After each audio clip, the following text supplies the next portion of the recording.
Welcome back to Paulie's Perspective. Today I'm talking about Happy Gilmore 2, one of my favorite childhood movies growing up, and finally we get a sequel. Before we get into it, hit that sub button for me, like this video, and leave me a comment. What did you think about Happy Gilmore 2? Did you think we needed a sequel? So I've seen some reviews where people weren't the most happy with how this turned out, but I have one question for you. What were you expecting? Personally, I really enjoyed this movie. You know why? Because I wasn't expecting anything more than the first movie, which is a classic, but you're never gonna capture that lightning in a bottle again when there's a movie like that. Very rarely is a sequel better than the first. Sometimes a sequel is better than the first, like The Dark Knight and Batman Begins. Batman Begins, great movie. The Dark Knight, incredibly great, phenomenal, brilliantly done movie.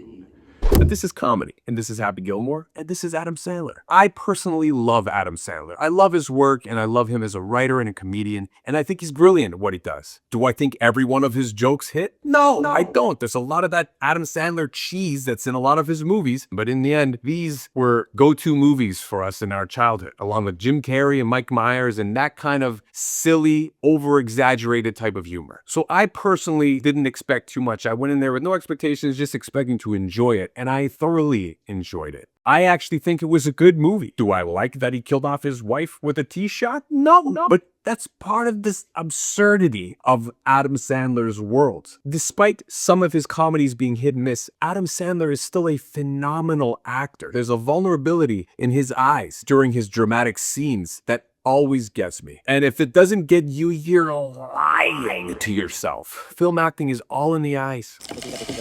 That's the only way that us, the viewer, believe what's happening, because our eyes actually tell more than you would think, because film acting is just about here. And Adam Sandler captivates with those vulnerable eyes that he gives when he's upset and his facial expressions dealing with a very heartfelt scene. And I feel that in every single one of his movies that he's done. That's the underlying factor of what makes his comedies so successful. Some of Adam Sandler's comedy is a little bit too forced, and some of the jokes don't hit. But the slapstick comedy still hits for me, and his very famous chest yell. All right!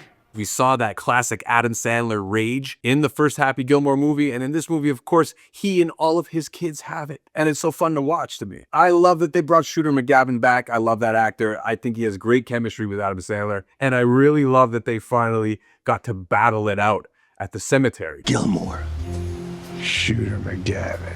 Adam Sandler gave a proper honorable nod to those who have passed away since the last film. Game over, bitch. I thought it was very clever to put their names on the tombstones that they were fighting in front of, including, of course, Carl Weathers. I read that this script is going to be very, very different because Carl Weathers was going to have a very big part in this. And when he passed away, unfortunately, they had to rewrite that script to make it what it was. And I thought it was a nice touch to have him as one of those names in the cemetery, of course. Even the lady who has the air conditioner fall on her.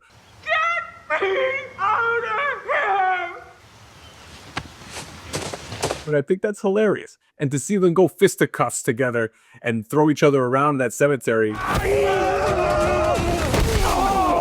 How much more classic can you get? That's what we all wanted to see. We never really got that in the first movie. We get it in this one. I think it was done brilliantly. It was so much fun. And of course, I love to see that they became friends after. Okay, we're even. You, come on, you love this.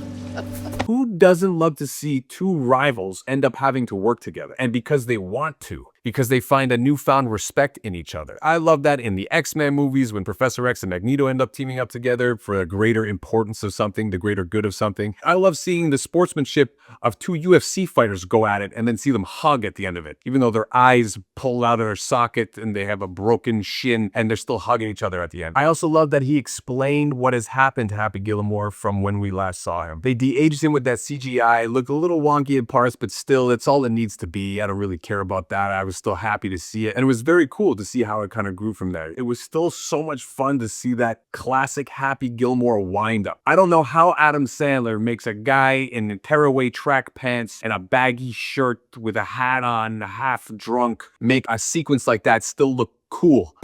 But even when you're at the top of your game,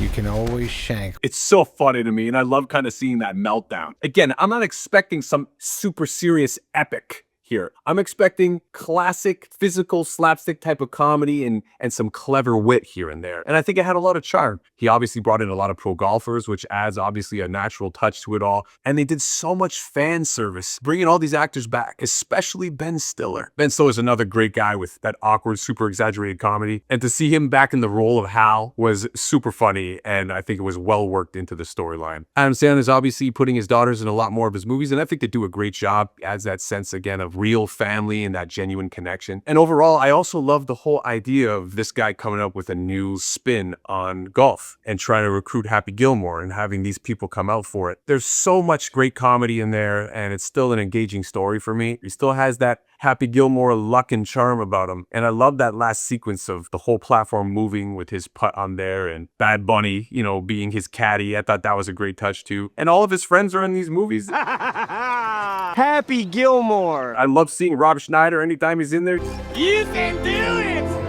I want to see that, especially if it's in Happy Gilmore 2. I would be disappointed if they weren't in it. Overall, I think the movie had a great charm to it. It's all it needed to be, and I loved it. I thought it was well done. I don't know what some of these people are upset about. What were you expecting? Happy Gilmore 2 wasn't as funny as I thought it would be. You're also like 40 now compared to when you were 10 when the first movie came out. It's not gonna feel the same, so you have to be able to like watch it for what it is. So in my perspective, Happy Gilmore 2 was a good movie and it delivered. I still think he made the best of it, and I thoroughly enjoyed the movie. I've watched it 3 times so far, and I'm actually excited to see it again. It's like another comfort movie for me, even to have in the background, like the original Happy Gilmore would be. I've heard Adam Sandler talk about him maybe doing a universe where all of his classic characters actually exist in one. He kind of gave us a taste of that in Hubie Halloween. He had Hal from Happy Gilmore in there as well. But do we see Hubie interacting with someone like Lil Nicky? Do we see Happy Gilmore interacting with someone like Billy Madison? Or a movie where the water boy is Happy Gilmore's caddy? Any of these things could be possible. Everyone else and their mother is doing a multiverse movie. Would I watch it? Yeah, probably. Would it be the best? Probably not. But it would still be good and enjoyable, and sometimes you just gotta laugh and stop taking everything so seriously. And that's what I love about Adam Sandler movies. There's still a moral to his story, there's still a serious tone to it, and the comedy just speaks for itself. This has been Paulie's Perspective. Hit that sub button, like this video, and comment down below, what did you think of Happy Gilmore 2? Would you like to see Adam Sandler bring back more of his classic characters? Or do you think that's enough? Should we stop it now, shut it down, or making it worse? As always, I appreciate you watching. Thank you for nerding out with me. I'll see you in the next one.